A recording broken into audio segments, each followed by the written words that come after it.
Cool. Hello, everyone. Thank you for joining me today. I am going to talk about how we can achieve multi-cloud portability for Go applications using an awesome library built by the Go team. And a quick housekeeping note, I am still recovering from a very bad sore throat and flu. So if I sound like a robot or sneeze or cough in the middle of my presentation, please excuse me, and I promise I'll try my best not to do that. Also, if you have any questions, please drop them in Slack and I'll get to them towards the end. I am Praveen. I am a software engineer at CrowdStrike. For those of you who doesn't know CrowdStrike, we are a cloud-delivered AI-powered endpoint protection platform. We do some cool stuff in endpoint security, threat intelligence, and cyber attack response space. We are on a mission to stop breaches, and I encourage you to take a look at our website if you're interested in knowing more.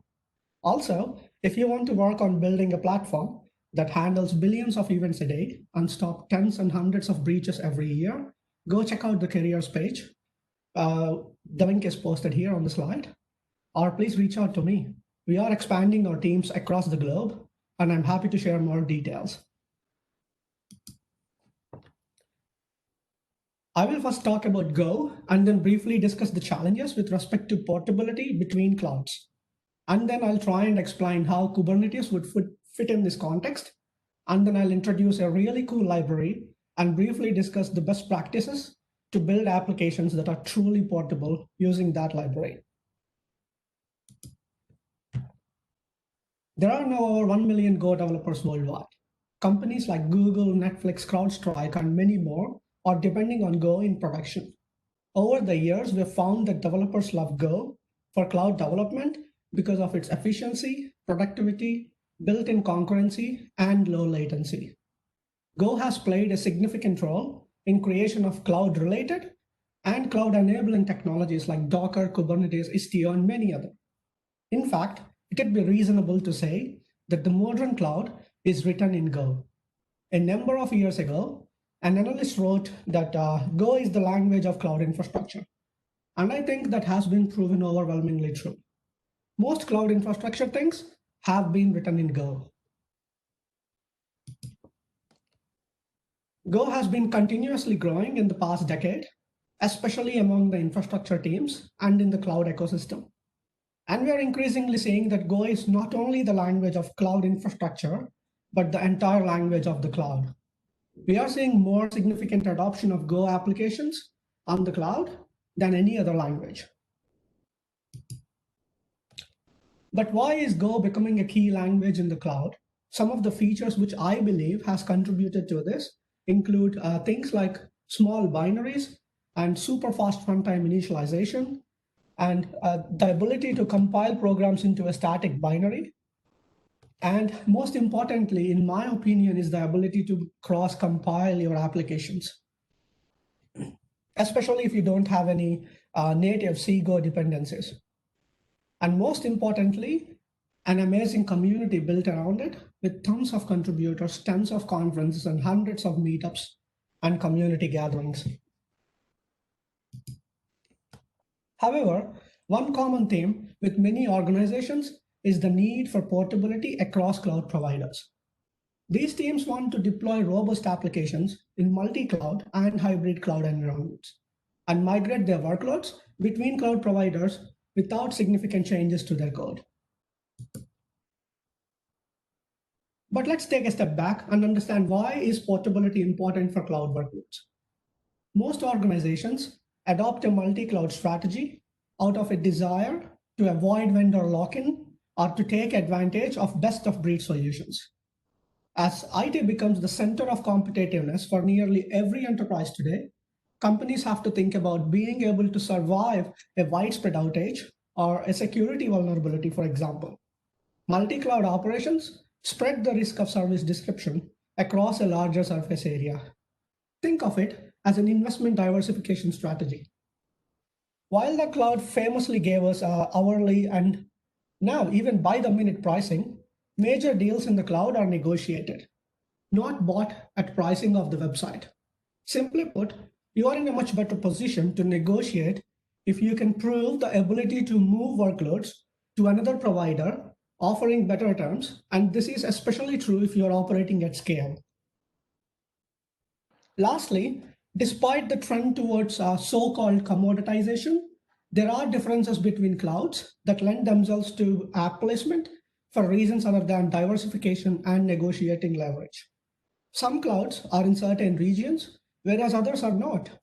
Some have better workflows for certain applications. And just as modern development teams don't want central IT to tell them to use any database as long as it is Oracle, app teams don't want to deploy in an environment that is ill-suited to the task at hand. Okay, so portability is important and desirable in theory. Let's see how it works in reality. We start with a business problem and we aim to solve it by designing an application. We develop it, we test it, and the whole shebang.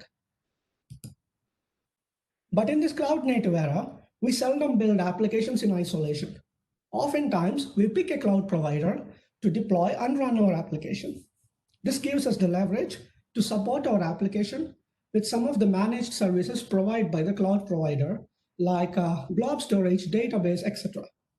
This is great because this reduces the code footprint, so less bugs, and improves speed, efficiency, and reliability of the entire application. So far, so good. But for whatever reason, let's say that we have decided to migrate to a different cloud provider. If we have no pressure to build new features and have all the time that we need, we can make the code changes that are necessary by updating the application code, which is interacting with this cloud provider's SDK, and could complete the migration. But we are all good developers. Our good understanding of design patterns motivated us to come up with a better looking design. Instead of hard coding the cloud provider specific logic, this time we actually introduce separation of concerns. Our application now talks to an interface that in turn talks to a cloud provider specific SDK. So next time, when we want to migrate to a different vendor, we can just change the interface, reducing the changes required to the actual application. This is much quicker than rewriting the whole application and understandably prone to less errors. So, okay, we came up with a better design. This is definitely an improvement than hard coding cloud providers' specific logic in the context of portability. But instead of just choosing to migrate to a different cloud provider, what if we actually want to run the application on both clouds? Even though this is clearly possible thanks to our new application design, which incorporates separation of concerns, it's not hard to see how it can get really tricky, complicated, and time-consuming to design such a provider-agnostic interface that can liaise with multiple cloud providers on behalf of our application. Also, when we started this exercise, we made two assumptions. One, there is no pressure to develop new features. And two, there is unlimited time to do this. But in reality, the short-term pressure to ship features means teams often sacrifice longer-term efforts towards portability. As a result, most Go applications running in the cloud are tightly coupled to their initial cloud provider. I imagine many of you are familiar with Kubernetes. It's a really exciting open source project that's provided a number of shared primitives for container management. Some of you might be thinking, doesn't Kubernetes already make this possible? I mean, as long as we have a Kubernetes deployment in a Kubernetes cluster, it doesn't really matter where the cluster is running. So can't we just pick the Kubernetes deployment and run it in another cloud provider? The answer out there is Kubernetes is a fantastic first step, but it's not the last. It is important to think about why that is. In an idealized world, you might say an application looks like this. You've written your Go application, you put that inside a container, you've written some YAML files such that you can deploy that on a container, and then that Kubernetes cluster is running on some compute resource from some cloud provider. So the thinking here is, what's stopping me from taking my Kubernetes deployment and putting that on another cloud's cluster? Isn't that portable cloud right there? Well, in reality, many of the applications actually end up looking like this. teams are usually under intense pressure to be shipping features. At the end of the day, that really is valuable that the developers ship great features to our users. While these teams are fully aware of importance of separation of concerns, loose coupling between a cloud provider and an application, in practice, you have these fantastic managed services that these cloud vendors provide. We are talking about things like databases, blob storage, runtime configurations, secrets, logging, etc. These are the things that developers often end up just using these services. After all, they're fantastic, reliable services, and you want to be shipping code. So rather than having nice loose coupling between layers, you have your applications having these hooks into your cloud provider. So inside your application code, you have some particular SDK invocations that may be calling out to the database, blob storage, or whatever. So as a result, your nice Go application now ends up having knowledge of this underlying cloud provider, which makes it hard to port to another cloud provider. So running an app on multiple clouds often means two things. One, rewriting it, which we all know is a tremendous risk. It's also very expensive. Two, not doing it all, which means you have thrown the whole idea of having multiple cloud portability out the window. So what can we do about this? We are developers, we solve problems. So how can we solve this? We have seen that decoupling applications from cloud provider is a good way to achieve portability. By the way, the concept of portability is neither new to Go nor Go developers. With Go standard library, you can write an application and just compile it for Mac, for Linux, or Windows, or any different architecture, and it just runs. It runs without really any extra code. So you know the promise of true portability. The Go standard library delivered well on, in my opinion. What if we have a standard library for cloud that can help us achieve the same portability across the clouds? This is where the Go CDK comes in. Go CDK, which is often referred to as Go Cloud, is a development kit. It's an open source project building libraries and tools to improve the experience of developing apps for the cloud using Go. Go Cloud provides commonly used vendor-neutral generic APIs that you can deploy across cloud providers. It makes it possible for teams to meet their feature development goals while preserving the long-term flexibility for multi-cloud and hybrid cloud architectures. So Go applications built with this CDK can be migrated to the cloud providers that best meet their needs. But what does that exactly mean? First of all, we have this state of the world now, right? Where your application is coded to your particular cloud provider. The idea of Go Cloud here is that the same idea of separation of concerns. You write your applications calling into this portable APIs for Go Cloud. And then Go Cloud has this cloud-specific definitions for your cloud provider databases, blob storage, and other services.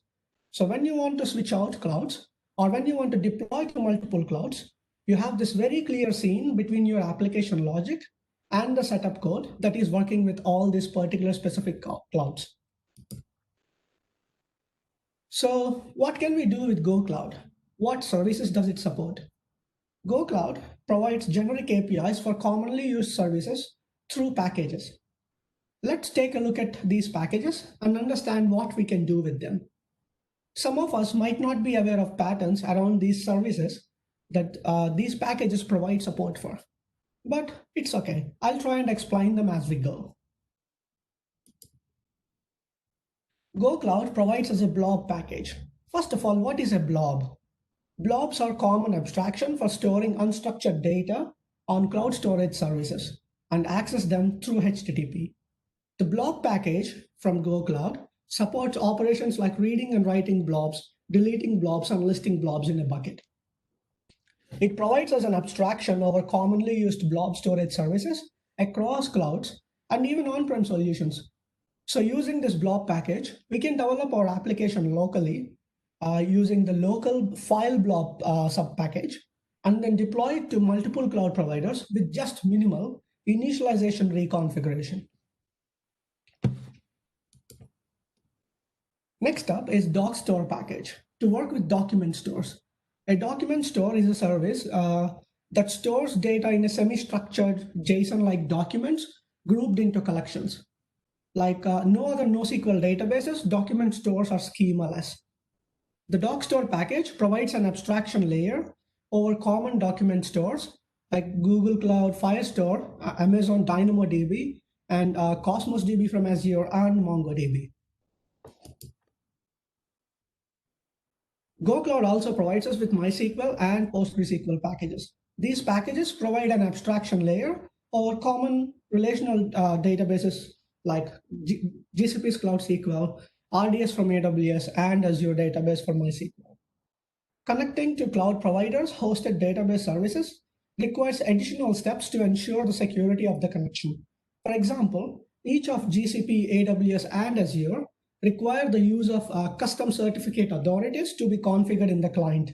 Usually, this is taken care by their SDK. GCP, for example, requires a custom proxy with authentication credentials. With GoCDK, we can talk to any of these databases super easily just by using the standard SQL DB type. If you are familiar with Go's standard SQL library, this might seem very similar. In fact, it is. It only differs from the standard library SQL package in that it automatically instruments the connection with open census metrics. So even if you are running these databases on-prem or locally on your machine, you still get these open census metrics that you usually would only get on cloud. And GoCloud also provides us with a pub/sub package. Publish subscribe model allows parts of a system to publish messages that other parts of a system may subscribe to. This is commonly used to arrange for work to happen at some point after an interactive frontend request is finished or in another event-driven computing model.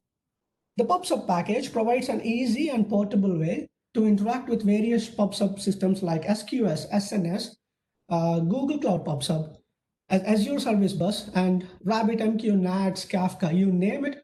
The PubSub package has support for this all commonly used messaging systems. And it also provides us with a runtime configuration package. The runtime package provides an easy and portable way to watch runtime configuration variables. It works with configuration services across the clouds. My favorite feature from this package is the ability to watch for latest changes and fetch them periodically. Let's say we have an application configuration in S3 bucket. Using GoCloud, all we need to do is connect to this S3 bucket where our configuration resides using the blob package, which we have already talked about, and hook that with the runtime variables package. GoCloud will then periodically refetch the contents of the S3 bucket and update your app configuration. How cool is that? And finally, Secrets package.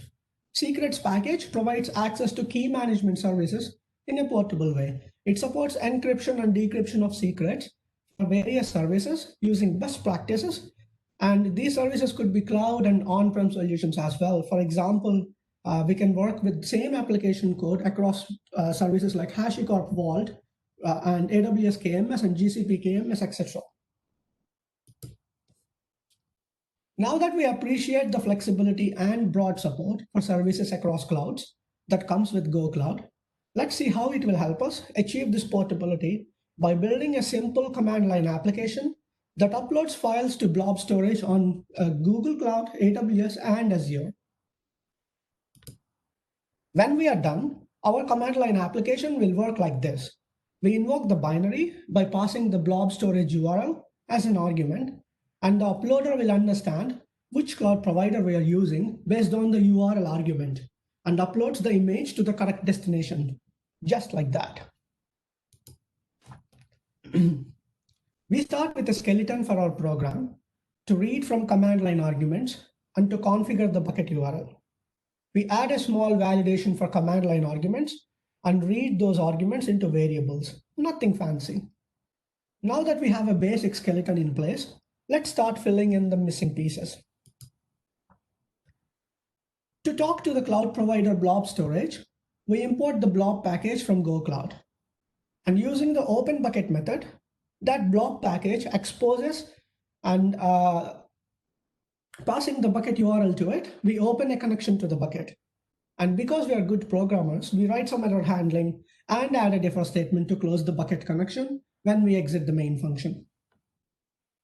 Again, super simple. This is all we need in the main function to connect to the bucket. However, as written, this function call will always fail because the GoCloud does not link in any cloud-specific implementations of Blob's open bucket, for example, unless we specifically depend on them. This ensures we are only depending on the code we need. I will show how we can link in the cloud provider specific implementation later. With the setup done, we are ready to use bucket connection. Note, as a design principle, GoCloud does not support creating a bucket and instead focuses solely on interacting with it. This separates the concerns of provisioning infrastructure and using infrastructure. Now let's finish the implementation by adding the missing code. We need to read our file into slice of bytes before uploading it. This process is the usual one. Now we have data, our file in a slice of bytes. Let's get to the fun part and write those bytes to the bucket. First, we create a writer based on the bucket connection. And in addition to the context, this method takes the key under which the data will be stored and the MIME type of the data. Then we make a call to the new writer, which creates a blob writer. This blob writer is basically implementing IO writer package from Go.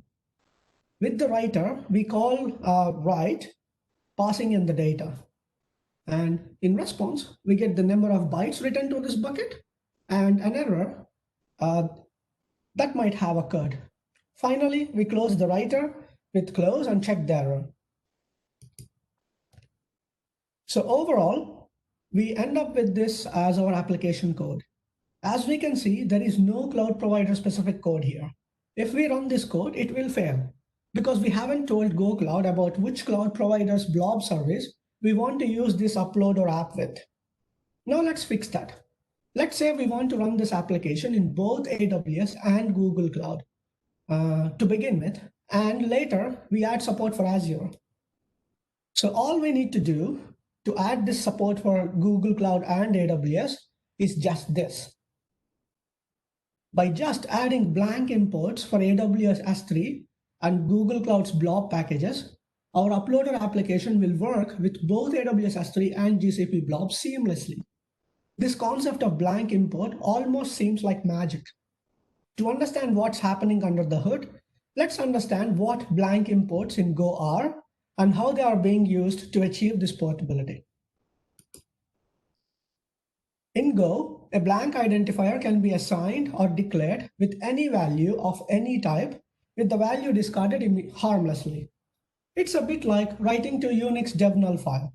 It represents a write-only value to be used as a placeholder where a variable is needed, but the actual value is irrelevant. It is an error to import a package without using it in Go. Unused imports bloat the program and slow compilation process. However, to silence complaints about the unused imports, we can use a blank identifier to refer to a symbol from the imported package. And usually by convention, the global declarations to silence import errors should come right after the imports and be commented, both to make them easier to find and as a reminder to clean things up later.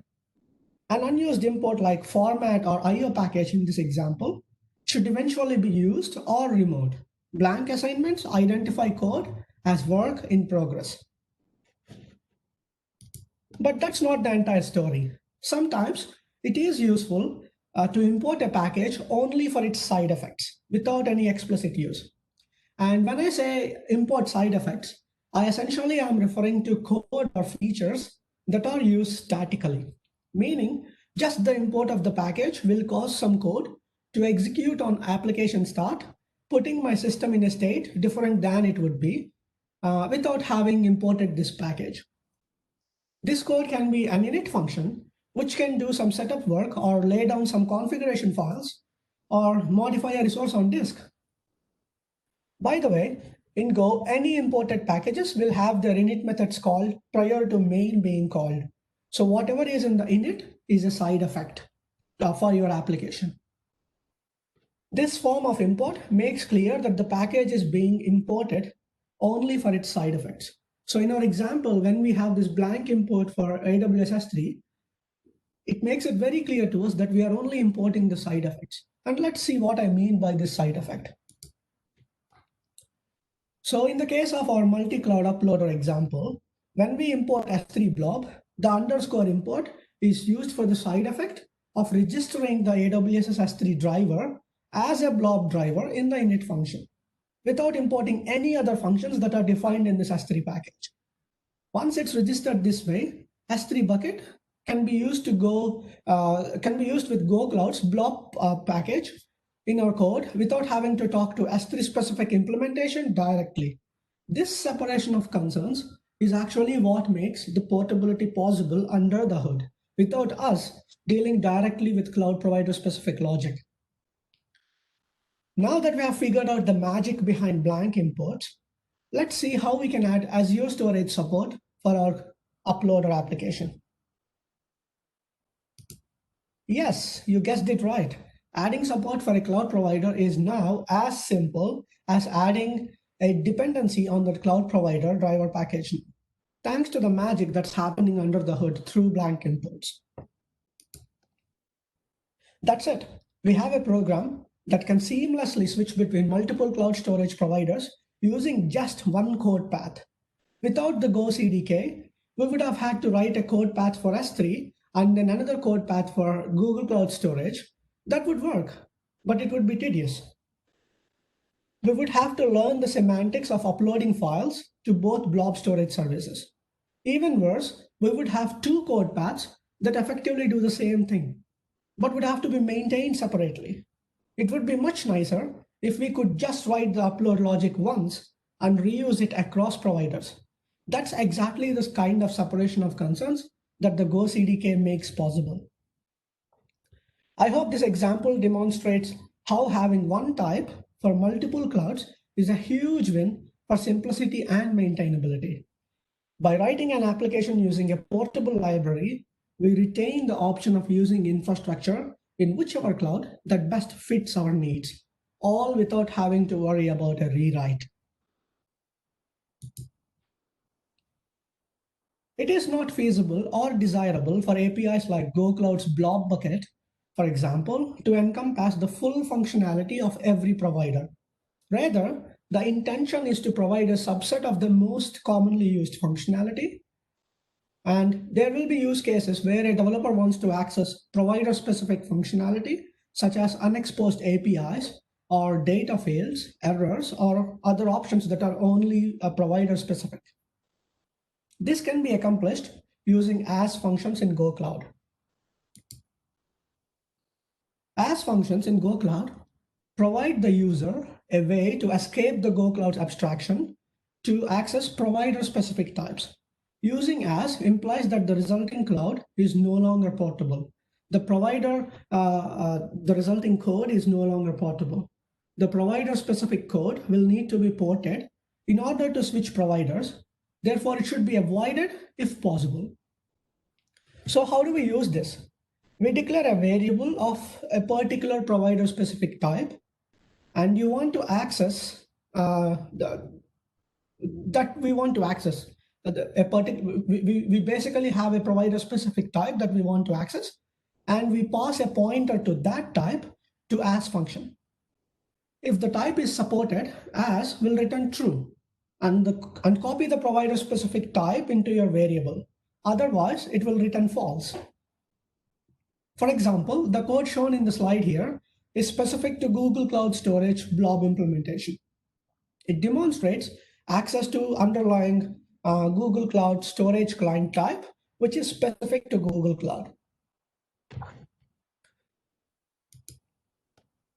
Before we wrap up, let's look at some of the best practices that are laid out to achieve multi-cloud portability for our applications using GoCloud. It is recommended to create portable types as close to the program startup as possible.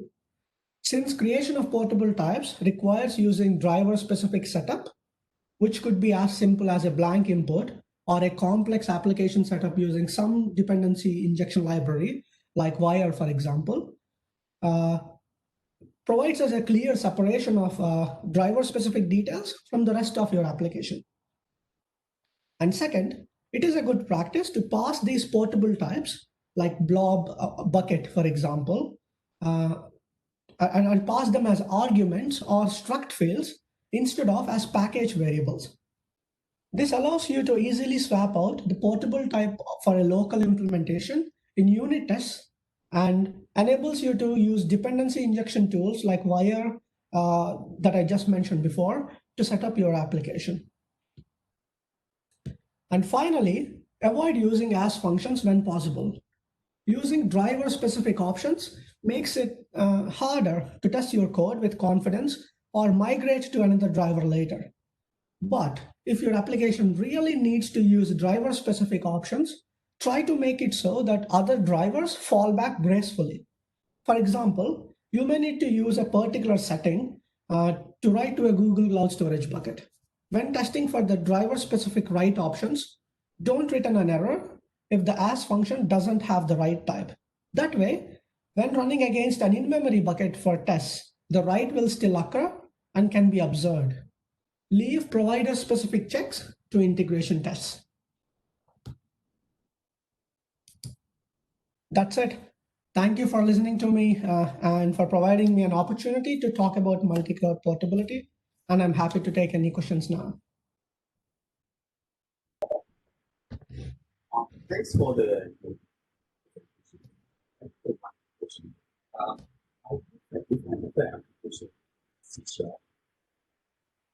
I'm sorry. I'm sorry.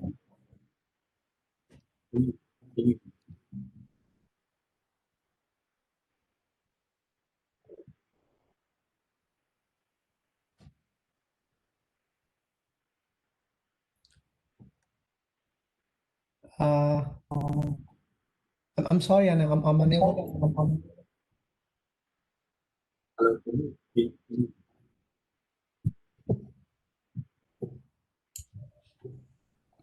Hi, Chit. I think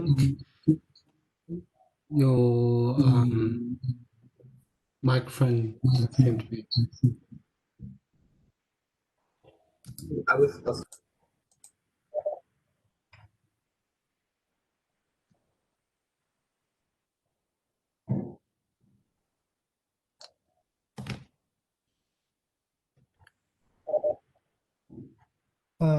Apologies. However, what I'll do is I saw that Leandro has asked a question on chat. Does this library also export variables that we can use to identify which cloud is being used?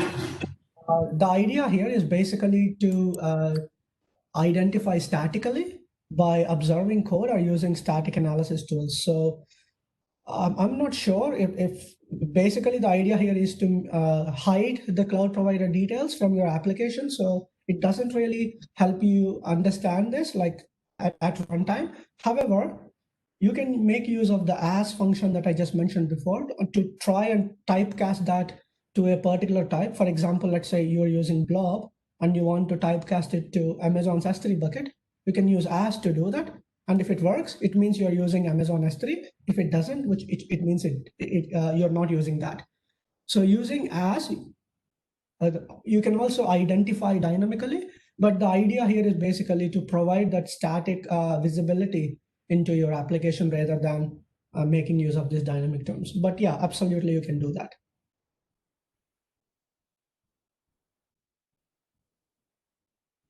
Any other questions?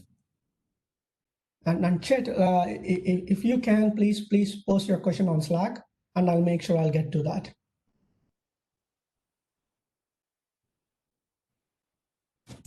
I think Chit posted a comment in the. Yeah, so Chi asks, if I have a C# app, can we call Go library from C# app in order to achieve portability? So if your C# application can talk to a binary, which it should, by invoking a shell or a process that can talk to the binary. So yes, technically speaking, it should, but you still are stuck with your C# being tightly coupled with your cloud provider, because I'm not sure if C# has any portability libraries that expose the same functionality.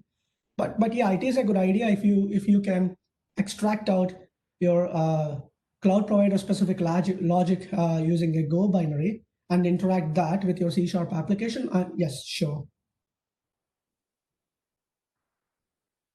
Hi, Wayne. Wayne asks, what if certain vendor-specific APIs are not available from Go Cloud generic APIs? Yeah, so basically, all of these portable types that Go Cloud exposes also comes up with a sub package which you can import directly. So let's say if you are relying on a particular functionality that Go Cloud doesn't provide, you instead of making a blank import, you can directly import, for example, S3 specific implementation, and it's as good as talking to S3 SDK. So yes, it is possible to talk to a specific API that Go Cloud doesn't support. Yeah, if you guys have any other questions, like I'll be around on Slack today, and please feel free to reach out to me directly.